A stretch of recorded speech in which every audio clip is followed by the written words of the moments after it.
La innovación ambiente invita a analizar el medio físico y los riesgos relacionados como base para formular modelos de ordenamiento territorial que reconocen la estructura ecológica principal como soporte vital para las actividades humanas. Por eso los dejo con Germán Camargo, consultor de la Universidad de Nueva York, y con Alejandro Franco, consultor de RIMISP, quienes nos presentarán con más detalle de qué se trata esta innovación para los POTS modernos. Hola, mi nombre es Germán Camargo, yo soy el especialista ambiental de la Universidad de Nueva York. Estoy a cargo de presentarles el componente urbano de la propuesta de innovación ambiental. La propuesta es crear dentro del POT una estructura ambiental, una estructura espacial que concentra 4 aspectos ambientales: la estructura ecológica con su biodiversidad y sus servicios ecosistémicos, la gestión del riesgo, el saneamiento básico y la oferta del espacio público. La ley ha tratado en Colombia lo ambiental dentro de los POT como los asuntos exclusivamente ambientales. Vamos a ver que no hay nada que sea exclusivamente ambiental y que pueda estar aparte, sacarse a un lado de lo territorial. Todo lo ambiental es territorial, todo lo territorial es ambiental. La mejor forma es concentrarse en aquellas áreas que nos van a ofrecer esas funciones. Y como son las mismas áreas de la estructura ambiental las que concentran la gestión del riesgo, las que concentran la biodiversidad, por donde van las redes del saneamiento y donde está la oferta del espacio público, sobre todo el espacio público verde, tanto en lo urbano como en lo rural, vamos a hablar de una sola estructura ambiental que atienda a todas esas necesidades. En la propuesta de crear una estructura ecológica, algunos planes de ordenamiento territorial lo han intentado, pero hemos encontrado varios problemas. Primero, que no se ha creado un sistema integral en el territorio, sino que se tiene una serie de áreas protegidas fragmentarias. ¿Cuál es la propuesta? Crear una estructura ambiental continua, interconectada a través del territorio. Muchos de los espacios que se consideran como de valor ambiental en realidad son los espacios residuales, que han quedado dentro de lo rural o dentro de lo urbano sin ningún uso, sin ningún valor, y como espacios residuales se destinan a la conservación. La propuesta es identificar los espacios que son ambientalmente valiosos, donde realmente están los valores de conservación, donde están los servicios ecosistémicos. También se ha caído en crear una serie de espacios que están separados del hábitat humano, tienen que estar separados de la acción humana. Y lo que estamos diciendo es no, la estructura ambiental es parte de cada uno de los usos, es parte de las otras estructuras del territorio, está dentro de los asentamientos humanos, está dentro del espacio público. Se han hecho figuras de conservación, sobre todo excluyentes, estrictas, que no permiten el disfrute, áreas excluyentes de las personas, de la actividad humana, de cualquier posibilidad de aprovechamiento económico. Lo que planteamos son áreas que estén mezcladas con diferentes posibilidades de uso, que se defiendan gracias al uso, que se defiendan gracias a la apropiación que hacen las personas, no que queden aisladas de las personas. Se han planteado áreas que están desarticuladas de los sistemas de soporte ambiental, de modo que cuando en los POTs se plantean las áreas de la estructura ecológica, después toca plantear dónde está el espacio público y por dónde pasan las redes o las instalaciones del saneamiento básico, por dónde van las aguas residuales, por dónde van los residuos sólidos. Si ya teníamos una estructura ambiental, ¿por qué no he resuelto eso? La idea es, tenemos un sistema integral por donde van todas estas redes y que nos enlaza todos estos espacios. Áreas excluyentes de la habitación, de la actividad económica, del uso público. Aquí lo que estamos hablando es al contrario, de integrar a las comunidades locales, a los propietarios, a los actores privados, a las diferentes actividades económicas en la construcción de esa estructura ecológica. Y también se cae en el error, hemos encontrado, de áreas que no tienen una jerarquía, que no tienen una clasificación clara. Lo que estamos proponiendo es un sistema que tenga jerarquías, áreas de diferentes escalas, de diferentes tamaños, que cumplen diferentes funciones. Tan importante es tener las grandes, que cumplen esas grandes funciones metropolitanas o regionales, como tener aquellas pequeñas que atienden a un poblado rural, que atienden a una vereda, que atienden a un barrio, que atienden a un sector de un borde urbano. Las prioridades de un plan de ordenamiento territorial son el desarrollo económico, el bienestar social y la sostenibilidad ambiental. Pero la sostenibilidad ambiental, para que no quede simplemente en palabras, debe traducirse en objetivos más claros. ¿Cuáles son los objetivos de la sostenibilidad ambiental en el POT? La calidad ambiental, garantizar que aquellas causas de riesgos y de impactos sean controladas y que el uso del territorio, el orden de los usos en el territorio, no genere impactos y riesgos. La ecoeficiencia, Usar eficientemente el territorio, usar eficientemente el espacio, usar eficientemente el tiempo de las personas, sus desplazamientos, usar eficientemente el agua, la energía, los materiales, los edificios. La resiliencia, que es la capacidad de la sociedad para enfrentar las crisis sociales, económicas, los cambios ambientales, el cambio climático, los desastres y lograr, desde la forma como tiene organizado el territorio, responderle creativamente a esas crisis y salir adelante sacando ventaja. La armonía entre las diferentes funciones, que es organizar las actividades humanas, organizar los espacios de la naturaleza, los espacios de las personas, de modo que cada uno se beneficie de la presencia del otro, de la proximidad del otro, y que cada uno esté en una proporción adecuada respecto al uso y la demanda. Un quinto objetivo en la sostenibilidad ambiental del POT es la participación de la ciudadanía y la gobernanza. ¿Qué significa? Que todos los espacios que se crean y todas las funciones ambientales que se crean en el territorio tienen sentido si las has creado de tal forma que las personas puedan tomárselas, que las personas les puedan dar forma, les puedan dar sentido. Solamente si los actores claves pueden entrar en esas funciones ambientales, ellas van a desarrollarse realmente más allá de lo que dice la norma. Si los inversionistas, los desarrolladores, los propietarios, las comunidades locales, las instituciones pueden hacerse parte de esos espacios y desarrollarlos, realmente va a existir esa función ambiental y van a existir esas áreas que forman la estructura ambiental del territorio. Los temas ambientales dentro de un territorio pueden llegar a ser infinitos y además cambian de una región a otra. Sin embargo, conviene tener una lista de chequeo básica. ¿Cuáles son esos productos técnicos a los cuales hay que llegar en un POT en la parte ambiental? Los que te dan la seguridad de que has cubierto la mayor parte de lo que importa en lo ambiental dentro de un plan de ordenamiento. Proponemos chequear 4 productos. El primero sería tener el componente ambiental del modelo territorial. Tú arrancas un plan de ordenamiento con un modelo general del territorio. ¿Qué hay en cada parte? ¿Para qué sirve cada porción del territorio? ¿Dónde habitan las personas? ¿Dónde se produce qué? ¿Dónde está la infraestructura? ¿Cómo te conectas con la región? Y cada vez que respondes a alguna de estas preguntas, hay una cuestión ambiental, hay una función ambiental, hay una demanda de un servicio ecosistémico o de un área ambiental. Entonces, el primer producto es, bueno, ¿cómo es el componente ambiental en ese modelo de territorio? No puedes enunciar todo tu modelo de ciudad, rural, región, sin nombrar lo ambiental. ¿Cómo va lo ambiental en cada una de esas propuestas? El segundo producto ambiental que necesitas es una zonificación ambiental. Es algo muy básico. Tienes que zonificar el área rural, zonificar el área de expansión y zonificar el área urbana, de tal manera que sepas realmente qué se ofrece. ¿Qué se limita? ¿Qué restricción o qué posibilidad, ventaja o servicio tienes desde lo ambiental? Solamente sobre esa zonificación ambiental podrás luego tomar con tranquilidad decisiones de localización, decisiones de uso. Bueno, si las restricciones aquí son para esto, pues no lo voy a hacer. Si aquí se me ofrece la posibilidad de crear un espacio público, pues es ahí donde debe estar. El tercer producto es tener una estructura ambiental y del espacio público. Esa estructura ambiental integral que te va a concentrar todas las funciones, las de conservación de la biodiversidad, las de gestión del riesgo, las del saneamiento básico y las del espacio público, de tal manera que al mencionar esa estructura, reglamentar esa estructura, estás respondiendo por todas esas funciones sin tener que artificialmente fragmentarlas y referirte en diferentes capítulos realmente a algo que son las mismas áreas. Y el cuarto producto clave que no puedes olvidar en lo ambiental es la localización de aquellos usos y equipamientos que tienen un alto impacto ambiental o son generadores de riesgo. Concentraciones industriales, las plantas de tratamiento de aguas residuales, las plantas de tratamiento de residuos, mataderos y frigoríficos. Esas instalaciones que pueden ser generadoras de molestias, de impactos o de riesgos, tienen que quedar claro cuál es su localización dentro del POT. Para generar los productos claves del componente ambiental, como son el componente ambiental del modelo territorial, la zonificación ambiental, la estructura ambiental y la localización de los usos de alto riesgo o alto impacto, hay que contar con una ruta metodológica. En la innovación estamos proponiendo una metodología general para cada uno de los pasos. Puede haber diferentes métodos, diferentes técnicas. Alguien puede preferir un enfoque o preferir otro.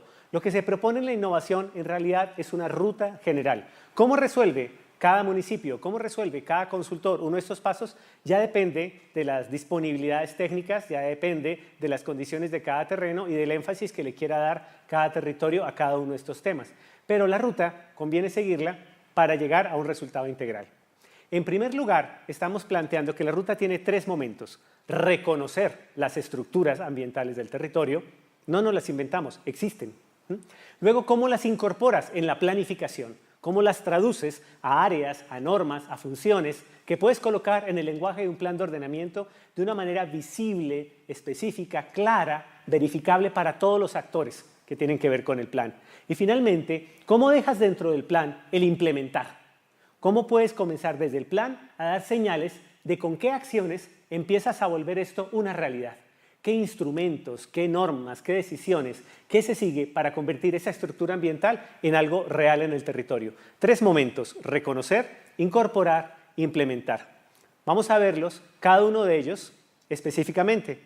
En reconocer, veremos, se trata de reconocer unas estructuras biofísicas, la base ambiental del territorio, y reconocer también unas dinámicas de uso, unas dinámicas de ocupación que plantean o unos riesgos, o unas demandas de servicios, o unas demandas de recursos, y cuando vemos qué ofrece el territorio y qué es lo que demandamos en el crecimiento, esa superposición nos dice qué decisiones debemos tomar del ordenamiento.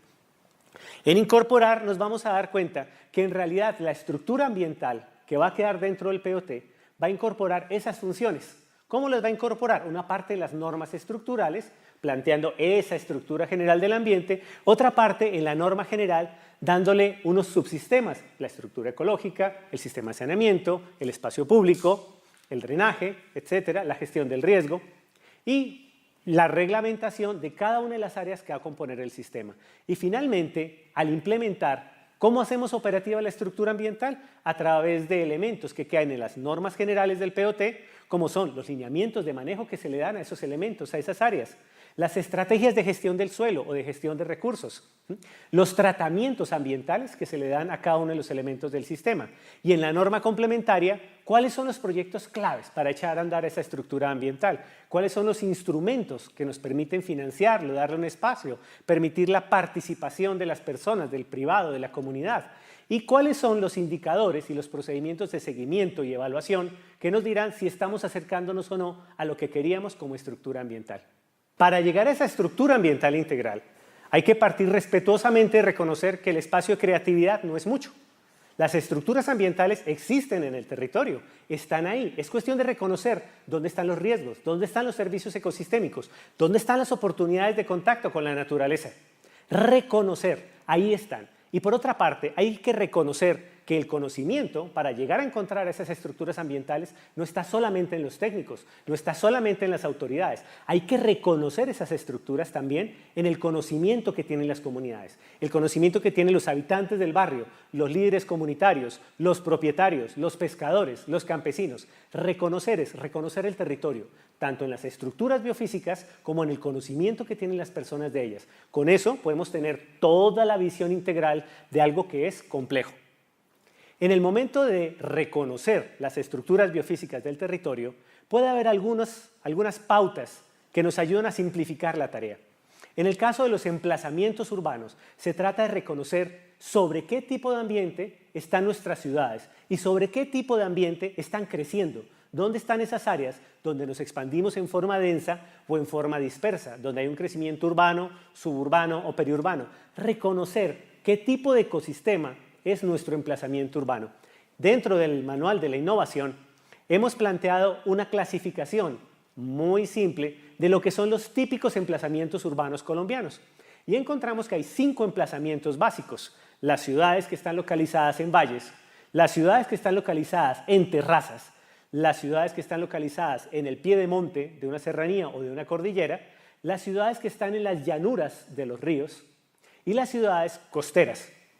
En el documento se hace un resumen de cuáles son los ecosistemas que vas a encontrar, qué servicios te ofrecen, en qué medida son frágiles al desarrollo urbano o al desarrollo rural, cuáles son los servicios, las posibilidades de contacto, la belleza que ofrece cada uno de ellos y cómo deberías enfocar esa oferta y esas limitaciones desde el punto de vista del ordenamiento territorial. Esas son las estructuras que vamos a reconocer como estructura ambiental. Están en el territorio, para ponerlas en el plan hay que darles categorías, hay que darles normas de uso, hay que darles lineamientos de manejo. Reconocer el territorio implica no solo reconocer las estructuras biofísicas directamente en el territorio y en el conocimiento de las personas, También implica reconocer las dinámicas de crecimiento en el territorio. ¿Dónde están las personas? ¿Hacia dónde está cambiando su localización? ¿Dónde se produce qué? ¿Dónde localizamos la infraestructura? En este ejemplo que damos de un modelo simplificado o Corema sobre la ciudad de Valledupar, podemos apreciar que hay varias formas de crecimiento que se dan sobre diferentes paisajes, sobre diferentes ambientes. Podemos ver que hay unos frentes de crecimiento informal que están dándose sobre las riberas, sobre la margen del río Guatapurí en zonas de inundación, que hay un crecimiento suburbano de estratos altos que está saltando el Guatapurí y yendo a las colinas del Piedemonte, que hay unos corredores viales que están orientando por un lado el crecimiento residencial y comercial y por el otro lado la localización industrial y logística para la conexión con la región, y que hay otros frentes de ocupación informal de barrios populares que están creciendo hacia el Piedemonte, hacia las colinas, por las vías a Tacarúa y al Cerrito. Reconocer esas dinámicas nos ayuda a entender cómo vamos a manejar la estructura ambiental. Puede que sepamos que un área es para preservación, o es para restauración, o es para ofrecer espacio público, pero no es lo mismo si la presión es de crecimiento industrial que si la presión es de suburbanización y parcelación, o lo que estamos enfrentando allí es un reto de mejoramiento integral de asentamientos informales en alto riesgo. Cada uno va a ser reglamentado y manejado con una estrategia distinta, así el objetivo sea en ambos conservar o sea en ambos mitigar. Una de las dificultades, uno de los errores más frecuentes cuando se hace el componente ambiental de un POT es que las diferentes funciones ambientales aparecen en diferentes capítulos sin ninguna relación entre ellas y muchas veces se refieren a las mismas áreas, pero se está hablando de la misma área con una función, con un significado distinto en diferentes partes de la norma. Entonces, un humedal podría aparecer en el sistema de drenaje pluvial, podría aparecer en el capítulo de gestión del riesgo de inundación, podría pasar a espacio público y podría pasar también como estructura ecológica y zona de conservación. Y hace muy difícil realmente tener una visión integral de qué es lo que va a pasar en esa ciénaga de paletal. Lo que estamos planteando es que hay una sola estructura ambiental en la cual cada uno de los elementos que forma esa red de espacios y corredores, desde lo urbano hasta lo rural, cumple diferentes funciones. De modo que un mismo humedal, un mismo cerro, un mismo parque, pueden pertenecer tanto al sistema del espacio público como a la estructura ecológica y cumplir con funciones del manejo de aguas residuales y cumplir con funciones de amortiguación del drenaje pluvial y cumplir con funciones de gestión del riesgo de deslizamiento en el cerro o de inundación en la ribera de ese humedal o de esa quebrada. Para poder tener una estructura ambiental integral, lo que estamos planteando es partir de dar los lineamientos generales de la estructura ambiental. A continuación, reglamentar cada uno de los subsistemas que la conforman, la estructura ecológica principal, la complementaria, el sistema de espacios públicos, el sistema de drenaje pluvial, el sistema de saneamiento básico, tanto en manejo de aguas residuales como en manejo de los residuos sólidos, el sistema de áreas de mitigación, prevención, gestión integral del riesgo. Nos daremos cuenta que las áreas que pertenecen a esos subsistemas muchas veces son las mismas. Por lo tanto, lo siguiente es reglamentar cada una de esas áreas, con la ventaja de que cada área, si estamos hablando, por ejemplo, de los humedales, van a aparecer una sola vez. Y en ese momento, cuando reglamentas qué se hace con el humedal, dentro de un solo apartado de la norma, dices cuáles son sus funciones de biodiversidad, de servicios ecosistémicos, de control del riesgo, de oferta de espacio público, de contacto con la naturaleza, de amortiguación del drenaje pluvial, pero estás reglamentándolo de una manera integral y estás diciendo armónicamente cómo compatibilizas todas esas funciones en una sola área ambiental.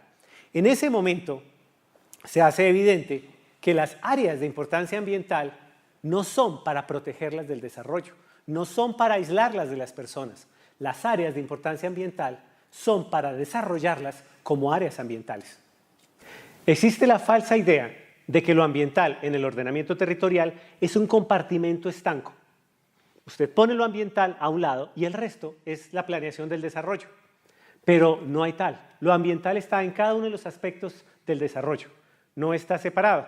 La armonía de los diferentes aspectos del desarrollo es lo que hace la sostenibilidad. En 1969, el gran ecólogo Eugene Odum planteó un modelo de la integralidad del territorio.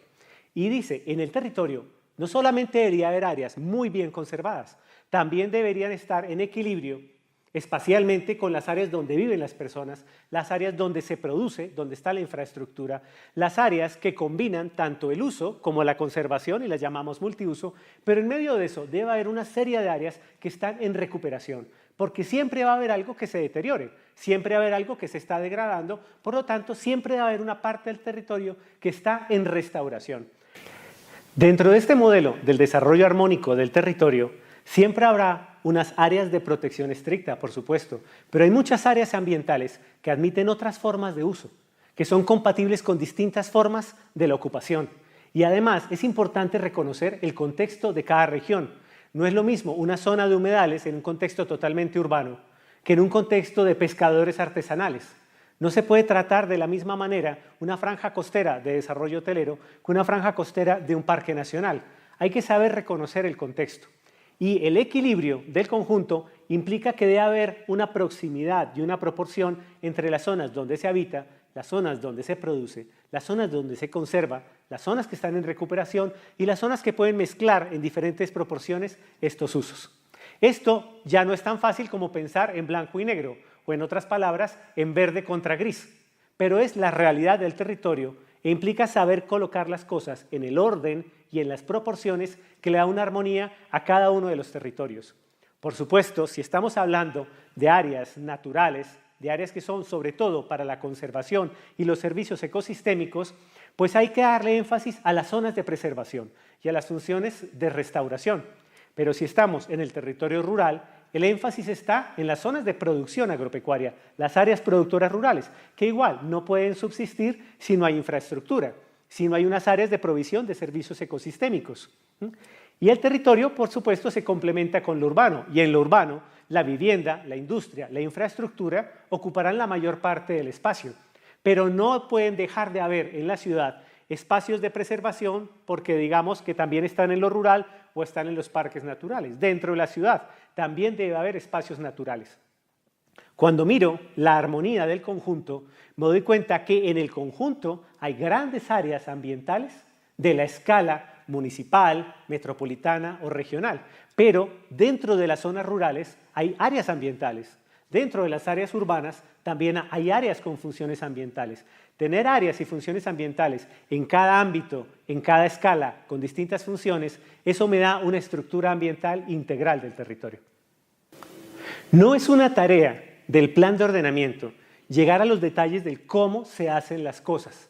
El plan de ordenamiento dice qué hay que tener, dónde hay que tenerlo y debe facilitar los instrumentos, debe dar pautas para que los actores públicos, privados, comunitarios, desarrollen esas áreas, desarrollen esos proyectos. Esa es la idea. Si el plan de ordenamiento intenta entrar en el detalle de cómo se hace cada área protegida, de cómo se va a hacer cada parque, de cómo se va a hacer la solución de drenaje o la solución de saneamiento, pues seguramente todo lo que el POT proponga va a fallar en el momento en que se entra a ver los detalles de cada problema y en el momento en que el cambio tecnológico o las propuestas de la comunidad o las necesidades de los propietarios tengan que ser tenidos en cuenta. Sin embargo, en el paso tercero, que es implementar, el plan de ordenamiento puede dar algunas pautas, unas en la norma general y otras en las normas complementarias. Lo que sí el plan de ordenamiento debe decir en la norma general es cuáles son los grandes lineamientos de manejo de las áreas ambientales, cómo se está entendiendo la preservación de los ecosistemas, cómo se está entendiendo la restauración de los ecosistemas y sus servicios. ¿Cómo es el uso racional que se le quiere dar a las áreas ambientales? ¿Qué significa un uso público en una zona de conservación? ¿Qué significa tener espacio público en una zona de drenaje? ¿Cómo combinas una estrategia de mitigación del riesgo con una estrategia de espacio público? Lo que quieres dar a entender debes decirlo con claridad.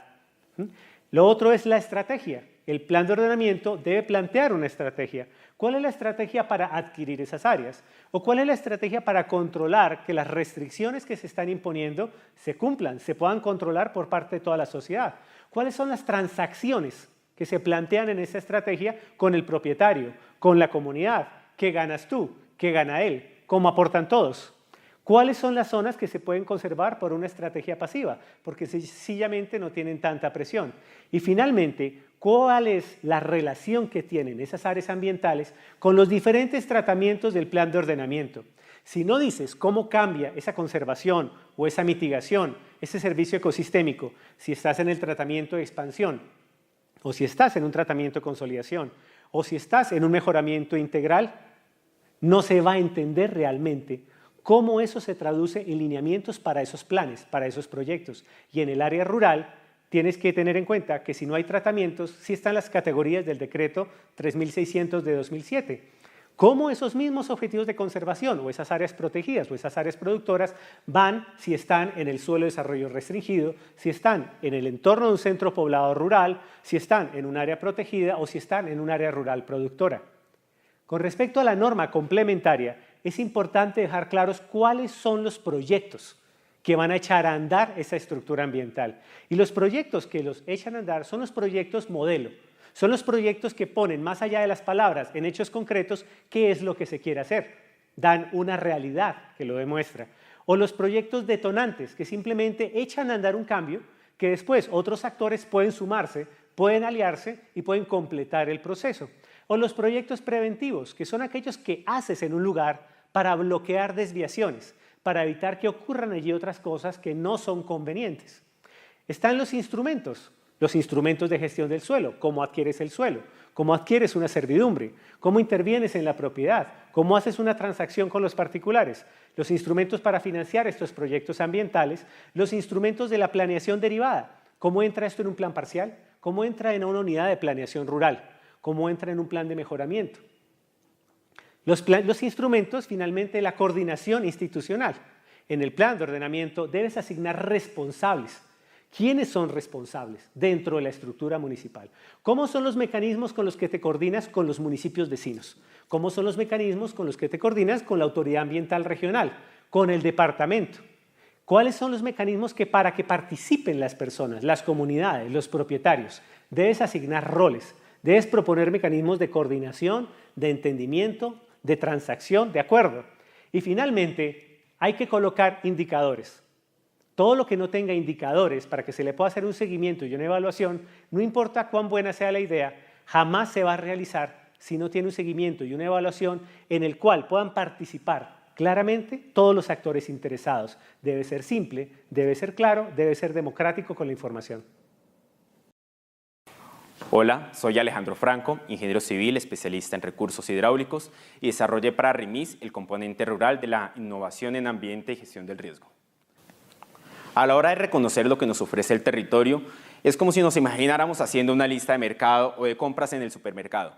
Suele ser que echamos en el carrito una cosa, otra cosa, otra cosa, y cuando llegamos a la caja nos damos cuenta que no nos alcanza para pagar. Igual nos ocurre en la gestión ambiental y en la gestión del territorio. Queremos hacer tantas cosas que se nos olvida primero mirar qué nos ofrece el territorio. Para eso vamos a revisar 4 principios básicos.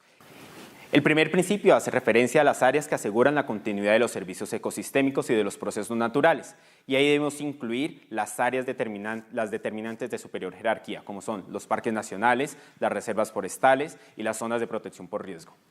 El segundo principio hace relación a las zonas que me aseguran la oferta de servicios ecosistémicos y debemos incorporar ahí por lo menos las zonas con altas pendientes, las zonas con cobertura vegetal especial, las cuencas abastecedoras de los acueductos rurales o de los acueductos municipales, los distritos de riego y toda aquella infraestructura asociada a servicios públicos. El tercer principio trata de reconocer que un municipio no es un territorio aislado, sino que los territorios son continuos, que hay muchas cosas que no solo son de mi municipio, sino que tienen que ver con los municipios vecinos e incluso con los departamentos vecinos y las cuencas vecinas. Entonces debemos identificar las zonas de interconexión entre una región y otra. Y finalmente el cuarto principio hace relación a las zonas de protección por riesgo, donde debemos considerar por lo menos las zonas de remoción en masa, las zonas de deslizamiento, las zonas de avenidas torrenciales, las zonas de inundaciones y donde pueden ocurrir incendios forestales. Todos estos elementos no se pueden ver aislados, sino que debemos espacializarlos en el territorio y para eso vamos a ayudarnos de cartografía, la cual puede ser el resultado de un trabajo meramente técnico a través de especialistas en cada una de las áreas o puede ser el resultado de un trabajo con las comunidades que nos ayuden a identificar aquellos sectores que son valiosos para la oferta de servicios ecosistémicos o aquellos sectores que nos generan algún riesgo o donde se presentan los detonantes para las inundaciones, las avalanchas o los incendios. Al hablar de servicios ecosistémicos, uno se preguntará, ¿servicios ecosistémicos? ¿Quién me los vende? ¿A quién se los compro? Y la razón es muy sencilla. Uno no puede pensar en un municipio sin pensar en quién me va a ofrecer o de dónde voy a captar el agua. No podemos pensar en las zonas de agua, en la descarga de aguas residuales sin pensar a qué fuente se lo voy a vertir y hacia dónde va a ir esa agua. Es decir, servicios ecosistémicos es lo que me ofrece el territorio para mi bienestar y para el desarrollo de mis principios o mis objetivos de desarrollo. Para concretar el tema de la oferta de servicios ecosistémicos, vamos a tomar como ejemplo el municipio de Acacías en el departamento del Mepta y vamos a ir haciendo una superposición cartográfica de cada una de las capas. Primero, la zona de nacimientos y manantiales, los cuerpos de agua con sus zonas de ronda, seguidamente el sistema orográfico. Y en este caso hace relación específicamente a las pendientes. Y es reconocer que en zonas de ladera o en zonas de alta pendiente, pues no podemos colocar cualquier cultivo o cualquier uso de suelo. También tenemos que tener en cuenta el sistema edáfico, es decir, las características físicas y químicas del suelo. Y debemos reconocer que hay suelos que se agotan a los 3 años después de poner un cultivo, mientras que hay suelos que me dan durante muchos años y me sostienen la productividad. Y no podemos soportar nuestro modelo de desarrollo y tener una gran zona de monocultivos o de desarrollo agropecuario en suelos que a los 3 años se van a agotar. Debemos también tener en cuenta la vocación de los suelos y es decir, sencillo, no todos los suelos están hechos para todo. Así como no todos somos carpinteros, ni todos somos docentes, ni todos somos ingenieros, los suelos también tienen una vocación, tienen unas potencialidades y el éxito del modelo de ocupación se basa en buena medida que pongamos las cosas en el lugar apropiado. También debemos considerar claramente las cuencas abastecedoras de los acueductos, tanto el municipal como los rurales. No podemos olvidarnos de las comunidades rurales y de sus sistemas de abastecimiento. Debemos incluir las zonas de drenaje y las rondas geomorfológicas y las rondas de inundación de cada uno de estos cuerpos de agua. Si superponemos todas estas capas, vamos a poder llegar a un modelo de oferta del ecosistema o de oferta del territorio para nuestro modelo de ocupación. Al superponer todas estas capas podemos descubrir indudablemente que en la zona alta del municipio de Acacías pues corresponde con una zona de recarga hídrica, que es la fábrica de agua no solo para el municipio, sino para la región. Motivo suficiente para que en ese sector tengamos que enfocar buena parte de nuestros esfuerzos de conservación, mientras que en la zona plana podemos desarrollar todo lo que son las actividades agrícolas, las actividades pecuarias, las actividades de explotación minera y obviamente, como ocurre en esta región, las actividades de explotación de petróleo. Para sintetizar, el éxito o la armonía de nuestro modelo de ordenamiento territorial depende del equilibrio entre la oferta y la demanda, entre nuestros servicios ecosistémicos y nuestro modelo de ocupación. No podemos pretender hacer más o sacarle más al territorio de la oferta que él nos tiene. A la hora de implementar, básicamente debemos tener en cuenta 2 cosas. 1, que nuestro plan de ordenamiento territorial no se termina el día de la aprobación, sino que debe continuar y que no tiene sentido tener el mejor de los documentos si nada de ello se lleva a la ejecución, a la implementación y al seguimiento. El segundo elemento es poder incorporar esos elementos fundamentales en la normatividad, en los elementos, en los documentos finales del modelo de ordenamiento territorial y del plan de ordenamiento. Eso se refleja básicamente en lineamientos de manejo, estrategias y proyectos que me permitan impulsar y concretar mi modelo de ocupación. Y una forma clara para nosotros poder ir verificando si esas apuestas que hicimos en el plan de ordenamiento territorial se hacen realidad es a través de los indicadores, es a través de un futuro deseado, hacia dónde quisiéramos llegar y a qué velocidad o en qué etapas vamos a ir llegando. Y ahí es clave que ingeniemos indicadores que nos permitan realmente medir el avance. No nos sirven indicadores, ¿hizo el proyecto o no hizo el proyecto? ¿Tiene áreas protegidas o no tiene áreas protegidas? Tenemos que poder llegar a objetivos, a indicadores que sean cuantificables a lo largo del tiempo. Y para eso vamos a poner un ejemplo. Este ejemplo hace relación al índice de regulación hídrica, que lo que me mide básicamente es cuánta agua de la que cae en invierno es capaz de almacenar la cuenca y descargar en verano. Cuando en una cuenca el índice de regulación hídrica va disminuyendo, lo que me está indicando es que la cobertura vegetal en esa cuenca pues se está deteriorando y quisiéramos revertir ese proceso. Entonces, si vemos este indicador, tiene una valoración numérica que traducimos en una descripción. Y esa descripción nos va a indicar cuáles son las medidas a tomar y si vamos avanzando en nuestro objetivo o por el contrario, vamos aumentando el rezago. Para retomar, entonces, quisiéramos dejar las ideas centrales de esta innovación. Reconocer, incorporar, implementar. Reconocer qué tenemos, cuál es nuestro modelo de ocupación, qué estamos haciendo en el territorio. Segundo, incorporar en nuestra estructura ecológica principal la lista de mercado, ¿sí? Y las restricciones que nos impone el territorio. Hacer nuestro balance entre la oferta y la demanda. Y finalmente, implementar. De nada nos sirve el mejor de los planes de ordenamiento territorial si nada de eso se puede ejecutar y si nada de eso se le realiza seguimiento.